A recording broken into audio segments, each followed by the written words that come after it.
Are you sometimes completely exhausted from a fierce, bitter argument that never actually happened? You find yourself reliving past discussions over and over again, constantly tweaking your words to find the perfect comeback. You invent entire scenes in your head, imagining terrible betrayals or defensive conversations with people who are currently fast asleep. Why does this happen to you? Why does your brain play out these endless mental simulations?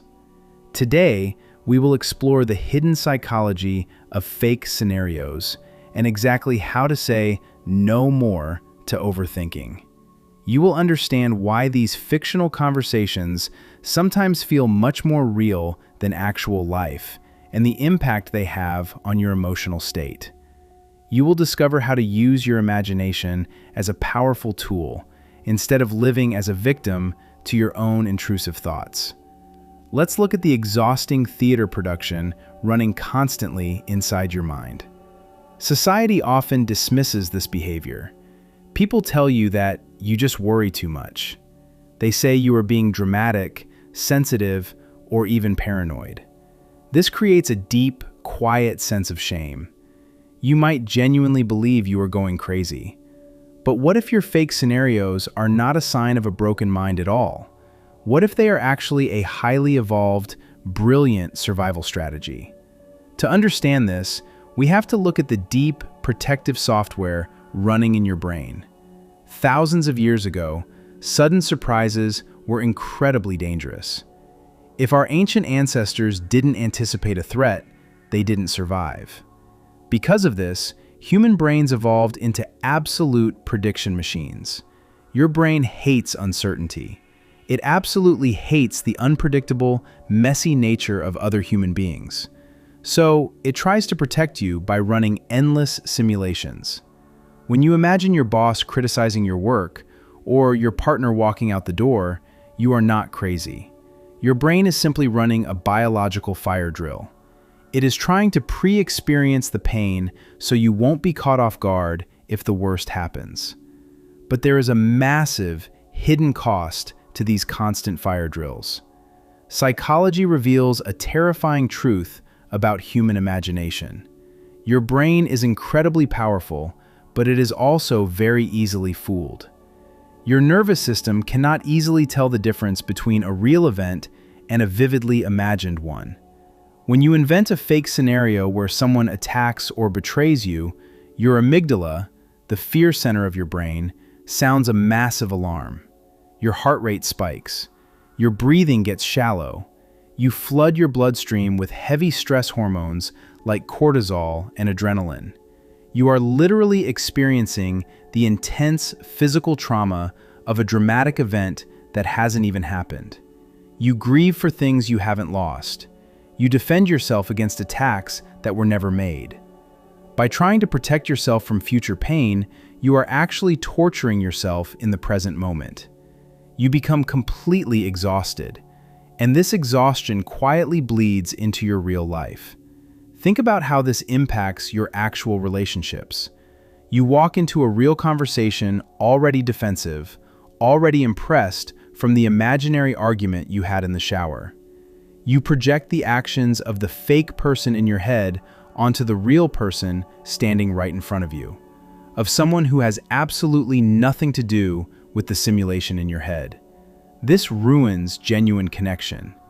You stop seeing people for who they really are, and you start seeing them as unpredictable actors in your anxiety script. Why do we cling to these mental scripts so tightly? Because real life is messy. Real life requires deep vulnerability. In your head, you are in absolute control. You direct the lighting, you write the dialogue, and you control the exact outcome. Sometimes we don't just invent terrible scenarios. Sometimes we invent arguments where we are the absolute hero. You imagine someone insulting you just so you can deliver a razor-sharp, devastating response. This is an ego defense. It is a way for your brain to feel powerful and righteous. Fake scenarios give you a deeply addictive illusion of safety and control. But it is just an illusion. You cannot control the unpredictable world by worrying about it. You cannot fix the past by replaying it 1,000 times. You can't predict how things will turn out by planning them out in advance. There is another fascinating neurological reason your mind wanders into these dark places. Neuroscientists study something called the default mode network. This is the network in your brain that lights up when you are not actively focusing on a specific task.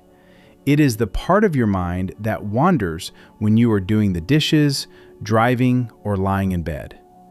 Because humans have a natural negativity bias, this wandering mind almost always drifts toward problems.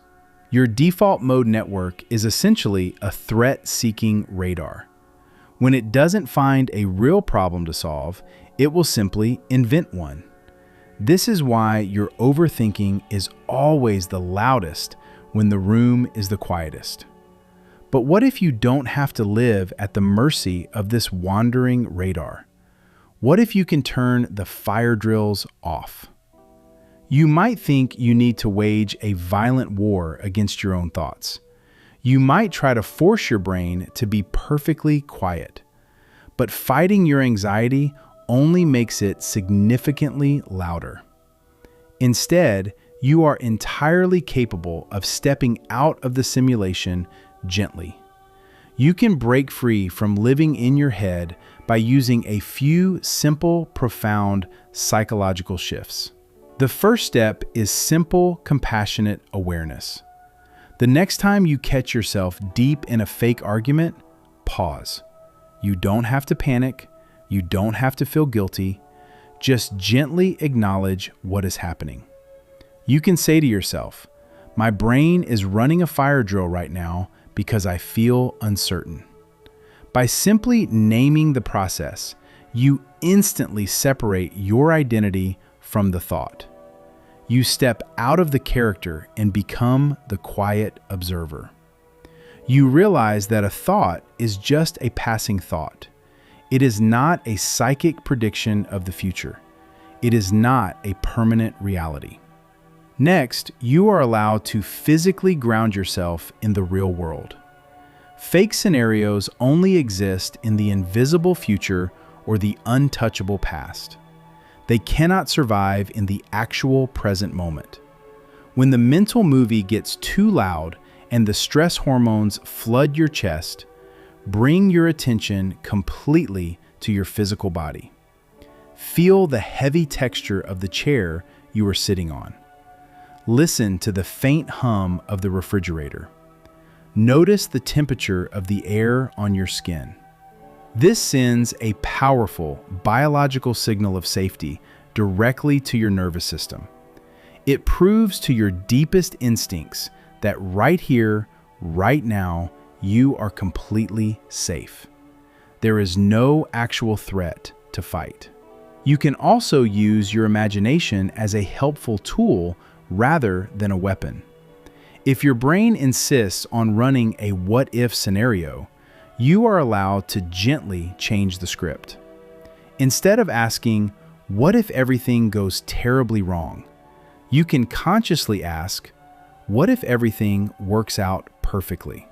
What if the conversation goes beautifully? What if they understand exactly what you mean?" Your brain will still release chemicals based on the scenario, but this time you will release calming serotonin instead of heavy cortisol. You do not have to be a perfect Zen master who never has an anxious thought. You just need to recognize the fire drill for what it actually is. You are allowed to drop the heavy, invisible armor of overthinking. You can gently guide your powerful imagination away from fear and use it to build the real, beautiful life you actually want. So the next time your mind asks you, "What if you fall?" answer with love and confidence, "And what if I fly?"